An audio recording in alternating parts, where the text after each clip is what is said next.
이 시간 상처는 별이 된다, 상처는 별이 된다라는 제목으로 함께 하나님 말씀 나누기를 원합니다.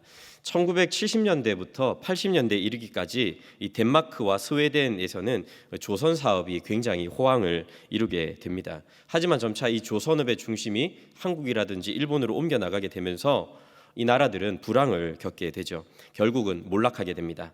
대표적으로 스웨덴에는 말메라고 하는 도시가 있는데 이 도시는 코쿰스사에서 제작한 골리앗 크레인을 도입하면서 굉장히 조선업의 번영을 이루게 되었지만 결국 2002년도에 현대중공업에 이 골리앗 크레인을 단돈 1달러에 넘기는 일이 일어나게 됩니다. 이 말메시의 주민들은 크레인의 마지막 부분이 해체되어서 운송선에 실려 사라지는 모습을 바라보면서 굉장히 아쉬워했고, 스웨덴의 국영 방송은 이 장면을 고스란히 뉴스에 담는데 장송곡과 함께 내보내었습니다. 언론들은 이를 보면서 말메시가 울었다라고 하여 이 장면을 말메의 눈물이라고 말이 생겨나게 되었습니다. 이제 이 도시에는 수많은 실업자가 생겨나게 되었고 이 도시는 더 이상 소망이 없어 보였습니다. 그러나 이 스웨덴 정부는 절치부심합니다. 공공투자를 하면서 실업자를 흡수하고 위원회를 조직하고 장기적인 산업이 무엇인지 끊임없이 토론을 하는 끝에 신기술, IT, 재생산업에 굉장히 집중을 하게 됩니다. 그래서 이제는 신재생 에너지를 생산하는 에코 도시로 말메시가 탈바꿈을 하게 됩니다. 지금 이 순간 사람들은 더 이상 이 말메시를 보고 눈물의 도시라 말하지 않고 내일의 도시라고 이야기를 합니다. 비록 고통을 겪었지만 눈물을 흘렸지만 주저하지 않고 이를 도약의 계기로 삼았기에 가능한 일이었던 것입니다.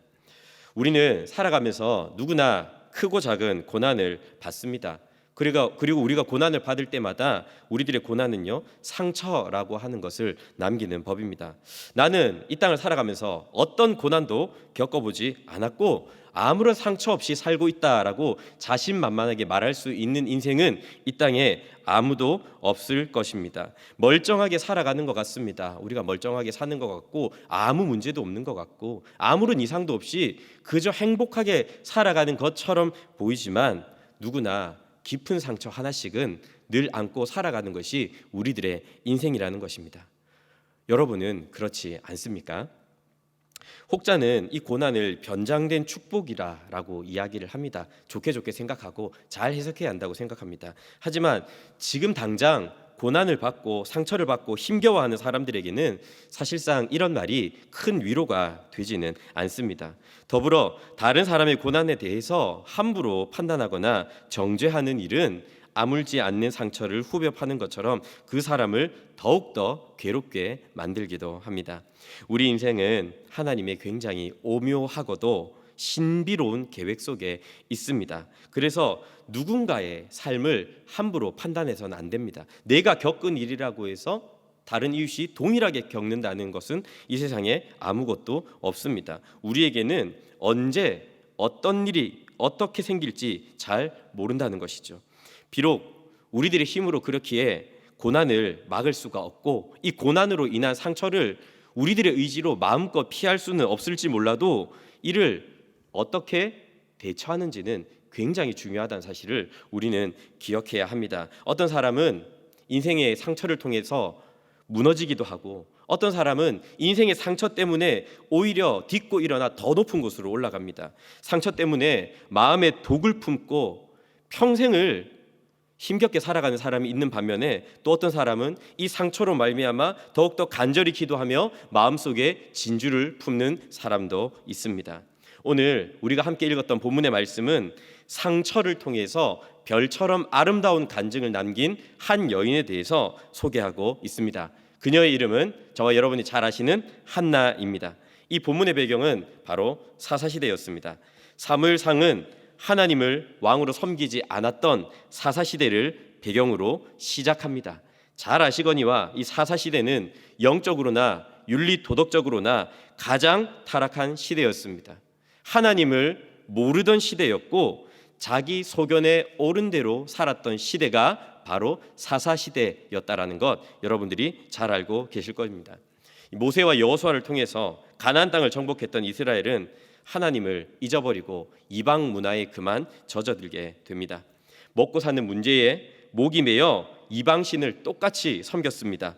이제 그들은 거룩한 백성이 아니라 더 이상 이방인들과 구별되지 않는 인생들이 되고야 말았습니다. 하나님께서는 그런 그들을 이방인들을 통해서 심판하셨습니다. 이방 민족들의 압박을 받으며 농사지은 곡식을 약탈당하게 되었죠. 하지만 이것은 어떻게 보면 그렇게 큰 문제는 아닙니다. 진짜 심각한 문제가 있었는데 그것보다 심각한 문제가 무엇이었냐면요, 그것은 이스라엘이 더 이상 다음 세대를 길러내지 못했다는 것입니다. 이스라엘은 더 이상 거룩한 백성을 잉태하지 못하는 영적 불임 상태에 이르렀다는 것이죠. 그 영적 불임 상태 속에서 끝없는 어둠의 길을 걷고 있었던 것이 바로 사사시대의 배경이었습니다. 사무엘서를 시작하면서 한나라고 하는 인물이 전면에 등장하는 것은 마치 영적 불임 상태에 있는 신부 이스라엘을 바라보는 신랑 되신 하나님의 안타까운 마음을 보여주는 것만 같습니다. 이제 이스라엘에는 무너진 예배를 회복시키고 하나님의 말씀을 뚜렷하고도 신실하게 선포하고 백성들을 위해 기도할 한 사람의 영적 지도자가 너무나도 절실하게 필요했습니다. 그 사람이 바로 사무엘이었습니다. 그러나 하나님께서는 이 사무엘을 이스라엘에 보내시지만 결코 서두르지 않으십니다. 인간적이고 쉬운 방법으로 그를 보내지 않으셨습니다. 우리가 함께 읽었던 이 사무엘상 1장 말씀은 하나님께서 사무엘을 보내시기까지 어떤 일이 있었는지를 우리들에게 말씀해주고 있습니다. 사무엘의 아버지였던 엘가나는 에브라임 지역에서 살았던 레위 자손 중에 한 사람이었습니다. 사무엘상 1장 1절을 보시면 그의 조상들의 이름을 쭉 열거하는 것으로 보아서 엘가나는 매우 유력한 가문의 자제였고 매년 하나님께 예배를 드리러 실로에 찾아갔던 굉장히 신실한 사람이었다고 볼 수 있습니다. 그런데 그의 가정에도 문제가 있었는데 바로 아내가 2명이었다라는 점이었습니다. 그에게는 한나와 브닌나라고 하는 아내가 2명이 있었는데 브닌나에게는 자식이 있었지만 한나에게는 자식이 없었습니다. 그런데 엘가나는 브닌나보다 한나를 더 사랑했습니다. 엘가나의 사랑은 오히려 브닌나의 질투를 유발하였고 한나를 더욱더 심각하게 괴롭혔습니다.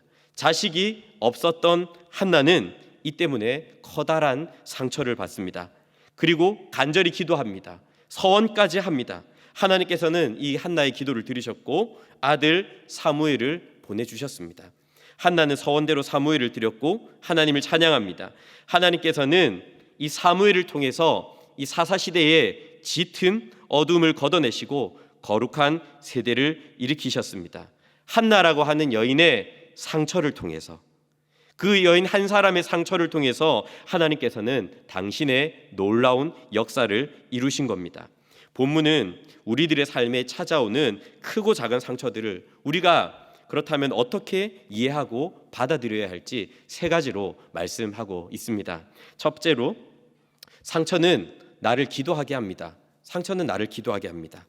한나는 남편과 함께 매년 예배를 드리며 하나님을 찾았던 신실한 사람이었습니다. 그런데 한나가 예배의 자리에 나아간다, 하나님을 뵈러 나아간다라는 것은 어쩌면 그녀에게 가장 불편하고도 수치스러운 자리가 아니었는가 생각할 수 있습니다. 당시 불임이라고 하는 병은 하나님께 저주를 받았다는 통념이 있었기 때문입니다. 하나님을 뵐 때마다, 자녀가 없는 모습으로 하나님을 뵐 때마다 하나님께서 나를 저주하시는 것은 아닌가? 나는 하나님께로부터 버림을 받은 것은 아닌가 하는 자책감이 그녀를 심히 괴롭히지 않았을까? 우리는 충분히 추측해 볼 수 있습니다. 하지만 그럼에도 불구하고 그 예배의 자리를 매년 지켜내었던 것으로 볼 때 한나는 굉장히 신실했다, 우리 생각할 수 있습니다. 그리고 구약 성경에서 하나님의 성전을 찾는 것으로 기록된 여인도 한나가 유일합니다. 그리고 더불어 브닌나가 괴롭혀도 묵묵하게 견뎌내며 되받아 칠 줄 모르는 여린 사람이었던 것 같습니다.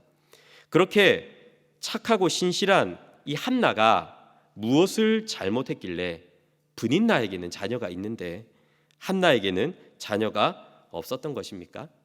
이것은 한나만의 질문이 아닙니다. 오늘날 이 땅을 살아가는 우리들이 수도 없이 무고하게 하나님 앞에 던지는 질문입니다. 신실하게 착하게 살아갔다고 나름 자부하는데 내 삶에는 왜 이런 큰 상처들이 많은 것입니까? 나뿐만이 아닙니다. 이웃을 바라볼 때도요, 저렇게 믿음으로 살아가면서 저렇게 다른 사람에게 나쁜 소리 할 줄 모르는 저 사람에게 왜 저렇게 어려운 고난이 닥쳐오는 것이냐고 우리는 물을 수밖에 없습니다. 그 질문에 대한 대답이 늘 시원치 않는 것 같아 우리들의 마음이 답답할 때가 참 많이 있죠. 그런데 사무엘상 1장 5절 말씀을 보면 하나님께서는 이렇게 말씀하십니다. 그러나 여호와께서 그에게 임신하지 못하게 하시니, 하나님께서 임신하지 못하게 하셨기 때문이라고 답을 합니다. 지금 한나가 겪고 있는 상처의 근본적인 이유는 그녀가 몸이 약해서도 아니고 분인나 때문도 아니고 하나님 때문이었습니다. 그래서 제 아무리 좋은 약을 먹고 분인나랑 실랑이를 벌인다든지 아니면 남편 엘가나의 사랑을 많이 받는다라고 할지라도 하나님께서 막으셨기 때문에 한나는 아이를 가질 수 없었던 것입니다. 이 비슷한 맥락에서 요한복음 9장을 보면 제자들은 예수님께 이 태어날 때부터 맹인된 사람은 그의 죄 때문입니까? 아니면 그의 부모의 죄 때문입니까? 라고 묻습니다. 그것이 바로 그때 당시 살아갔던 사람들의 통념이었기 때문입니다. 죄 때문에, 그 사람의 문제 때문에 뭔가 어려워졌다라는 것이죠. 욥의 친구들도 욥이 당하는 고난은 그의 범죄함 때문이라는 공통된 생각을 가지고 있었습니다. 하지만 예수님께서 뭐라 말씀하십니까? 그 사람의 죄 때문도 아니고 부모님의 죄 때문도 아니라 하나님의 역사를 나타내시기 위함이라 말씀하셨습니다. 우리 요한복음 9장 3절입니다. 띄워주시고요. 한번 같이 읽겠습니다. 시작. 예수께서 대답하시되 이 사람이나 그 부모의 죄로 인한 것이 아니라 그에게서 하나님이 하시는 일을 나타내고자 하심이라. 우리는 이 사실에 초점을 맞추고 이 사실을 믿고 이 사실에 우리들의 삶을 걸어낼 수 있어야 하겠습니다. 마찬가지로 하나님께서는 이 착하고 신실한 한나를 버리신 것이 아닙니다. 하나님께서 그녀를 통해 하시려는 일이 있었고 아직 그 때가 멀었을 뿐입니다.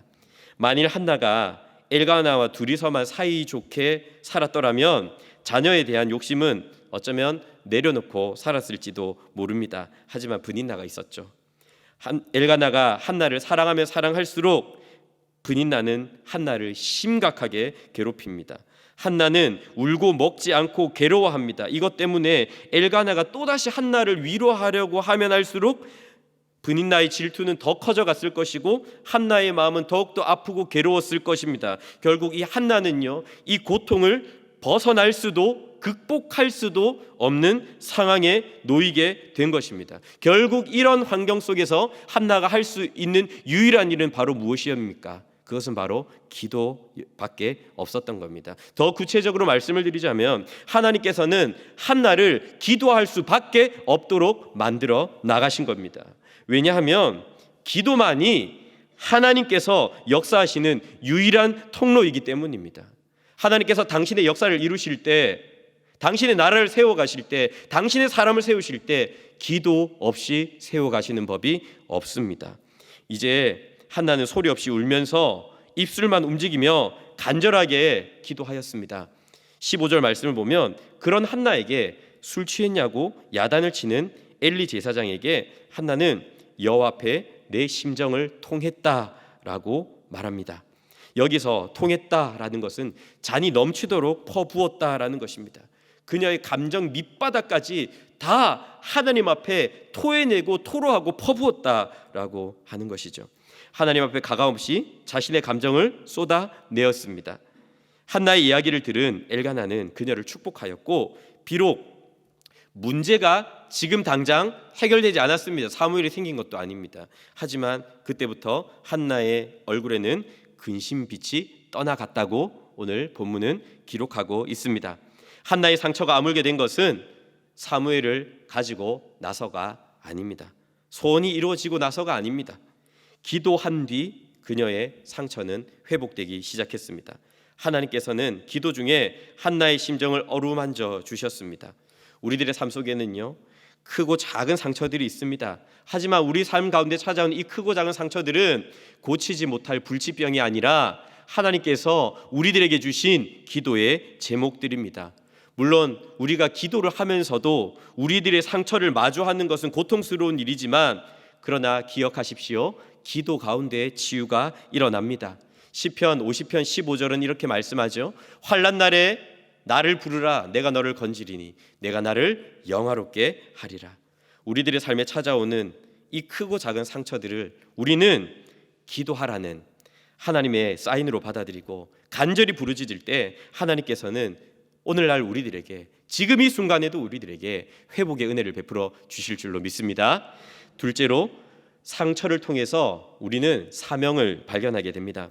한나는 분명 처음 기도할 때 이런 기도를 벗어나서 드리지 않았을 거라 생각합니다. 하나님, 저에게도 없는 아들을 주십시오. 그리고 브닌나가 자꾸 괴롭히니 브닌나의 코를 납작하게 해주십시오. 이런 맥락의 기도를 하나님 앞에 드리지 않았을까 충분히 추측할 수 있습니다. 그런데 한나의 기도는 점점 확장이 되었던 것 같습니다. 11절 말씀입니다. 우리 본문 11절 같이 읽겠습니다. 시작. 서원하여 이르되 만군의 여호와여, 만일 주의 여종의 고통을 돌보시고 나를 기억하사 주의 여종을 잊지 아니하시고 주의 여종에게 아들을 주시면 내가 그의 평생에 그를 여호와께 드리고 삭도를 그의 머리에 대지 아니하겠나이다. 한나는 기도하면서 새로운 사명을 발견했습니다. 이 11절 말씀만 봐도 3번씩이나 자신을 주의 여종이라고 표현하면서 극도로 타락했던 이스라엘에서 자신의 아들을 나시린으로 드리겠다라는 결단의 기도를 드리고 있습니다. 민수기 6장을 보면 나시린에 대해서 기록을 하고 있는데, 그들은 헌신을 서약하고 구별된 사람들이었습니다. 잘 아시거니와 포도주와 독주를 마시지 말아야 했고 시체와 접촉을 하지 말아야 했으며 머리에 삭도를 대지 말아야 했습니다. 그런데 주목할 것은 이겁니다. 보통 나시린을 서원할 때는요, 일정한 기간을 서원합니다. 보통 6개월 이상 되는 일정한 기간 동안 나시린으로 살겠다라고 서원하는 것이 평범한데, 한나는 지금 아들을 주신다면 평생을 나시린으로 드릴 것을 서원하고 있는 것입니다. 그건 절대 쉬운 결단이 아니었습니다. 자기 소견에 옳은 대로, 그러니까 다른 사람들을 다 제멋대로 살아가는 그 시대에 누가 자원해서 자녀를 평생 나시린으로 드릴 수가 있겠습니까? 오늘날도 많은 사람들이 믿음 없이 살아가는 것 같고 신앙 없이 살아가는 것 같을 때 자녀를 드린다라는 것 얼마나 힘든 일이겠습니까? 그리고 설령 하나님께서 이 아들을 주신다고 할지라도 이 아들을 그저 하나님께 드려버리면 다시 또 다른 자녀가 생길지 안 생길지 확신도 하지 못하는데 어떻게 그 하나뿐인 아들을 드린다는 말입니까? 믿음 없이는, 또 사명이라는 단어가 없이는 결단코 설명할 수 없는 상황인 것입니다. 하나님께서는 이런 한나의 결단을 기다리고 계셨습니다. 패역한 시대에 하나님의 뜻을 성취할 지도자 한 명을 보내시고자 하는 하나님의 계획과 이 패역한 시대에 자기의 아들을 나시린으로 드리고자 했던 한나의 비전이 같아지게 되었던 것입니다. 이제 하나님께서는 한나를 생각하시고 그녀를 임신하게 하셨습니다. 성경에서 말하는 이 사명이라고 하는 것은 자아실현과는 엄연히 다릅니다. 내가 하고 싶은 일을 하는 것이 결코 사명이 될 수 없습니다. 내가 출세해서 떵떵거리고 사는 것이 우리들의 꿈은 아닙니다. 요셉하면 우리가 총리라는 것만 떠올리지만 요셉은 총리가 되게 해달라고 한 번도 구한 적이 없습니다. 다니엘도 높은 관직에 오를 욕심을 가지지 않았습니다. 그저 상처받을 수밖에 없는 상황 속에서도 하나님의 뜻을 분별하고 순종하는 삶을 살아가기 위해 몸부림쳤던 것뿐입니다. 그러다 보니 사명도 깨닫고 더불어 형통함도 누리게 되었던 것입니다. 정신과 의사 윤홍균 원장이 쓴 자존감 수업이라고 하는 책이 있습니다. 이 책에서 저자는 이 시대에 많은 사람들이 과거의 상처에 얽매여 벗어나지를 못한다고 말합니다. 그러면서 이 상처를 가장 적극적이고도 효과적으로 극복할 수 있는 방법이 있는데, 그것은 바로 상처를 자신의 꿈으로 승화시키는 일이라고 합니다. 제 아무리 상처가 깊고 아팠다고 할지라도 그것이 나의 사명이 된다면, 그것이 바로 나의 꿈이 된다면 이것은 가치 있는 일 아니겠습니까? 시편 119편 71절에 이렇게 말씀하죠. 고난당한 것이 내게 유익이라. 이로 말미암아 내가 주의 율례들을 배우게 되었나이다. 우리는 상처를 통해 하나님의 뜻을 깨닫고 우리의 사명을 발견합니다. 상처가 깊으면 깊을수록 우리들의 사명도 깊어질 것이고, 상처를 통해 깨닫게 되는 사명은 너무나도 좁고 협소했던 우리들의 시야와 우리들의 지경을 넓혀주며 영광스럽고 복된 하나님의 나라를 꿈꾸게 할 것입니다. 마지막 세 번째로, 상처는 별이 됩니다. 우리는 기도할 때도 중요하지만 응답받은 뒤의 삶이 어쩌면 더 중요합니다. 한나는 기도의 응답을 아름답게 가꾸었습니다. 사무엘을 드리겠다라는 서원을 지켰고 신실하게 반응했습니다. 이후로 하나님께서는 한나의 눈물보다도 사무엘을 더 크게 사용하셨다라는 것을 우리는 알고 있습니다. 우리는 많은 기도의 제목을 가지고 기도합니다. 우리들의 상처 때문에, 때로는 자녀 때문에 여러 가지 기도 제목을 놓고 기도합니다. 그런데 성경에서 말씀하시는 하나님, 그리고 이 시간 말씀을 전하는 제가 아는 하나님은 우리들의 기도보다도 더 크게 역사하는 분이십니다. 한나가 많이 울었습니다. 많이 괴로웠습니다. 많이 힘들었습니다. 하지만 그런 한나의 괴로움보다도, 한나의 눈물보다도, 한나의 고통보다도 하나님께서는 사무엘을 더 크게 사용하셨다라는 것, 우리가 너무나도 잘 알고 있습니다. 사무엘상 2장부터는요 한나의 심정이 이제 바뀌게 됩니다. 1장에서의 한나가 눈물이었다면 2장에서의 한나는 기쁨입니다. 사무엘상 2장에서 한나는 하나님을 찬양하며 기도하는데, 이 노래는 훗날 예수님을 잉태한 마리아의 찬가의 모티브가 됩니다. 1절에서 이렇게 고백합니다. 한나가 기도하여 이르되 내 마음이 여호와로 말미암아 즐거워하며 내 뿔이 여호와로 말미암아 높아졌으며 내 입이 내 원수들을 향하여 크게 열렸으니 이는 내가 주의 구원으로 말미암아 기뻐함이니이다. 기뻐한다고 지금 노래하고 고백하고 있습니다. 또한 사무엘상 2장 21절을 보면 여호와께서 한나를 돌보시사 그로 하여금 임신하여 세 아들과 두 딸을 낳게 하셨고 아이 사무엘은 여호와 앞에서 자라니라고 말합니다. 세 아들과 두 딸을 더 허락하셨습니다. 상처가 아무는 것을 넘어서서 별처럼 아름다운 간증을 남겼습니다. 사랑하는 여러분, 예수 믿는 사람들에게 찾아오는 고난은 동굴이 아니라 터널입니다. 터널이 제 아무리 길어도 분명히 끝은 있습니다. 밝은 빛이 기다리고 있듯이 비록 까닭없이 내게 생긴 상처라고 할지라도 하나님께서는 우리가 그 상처를 기도 제목 삼고 그 상처를 통해 하나님의 뜻을 발견하는 이들을 향하여 별처럼 아름다운 간증을 남겨주십니다. 미국에 이 데이빈 시먼즈라고 하는 상담 전문가가 있었습니다.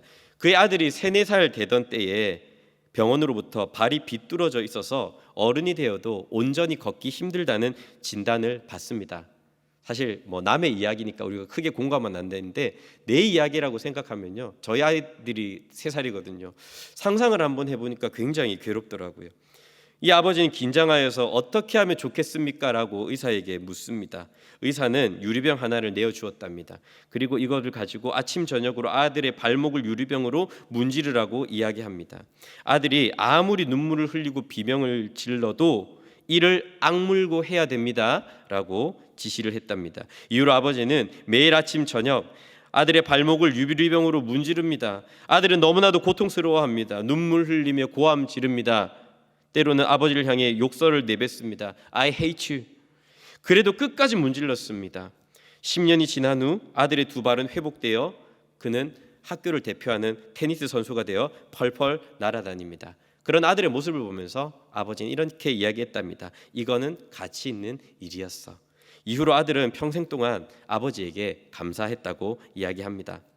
상처로 인해서 고통받으며 신음하는 우리들의 절규를 들으시면서 하나님께서 침묵하시는 이유가 무엇입니까?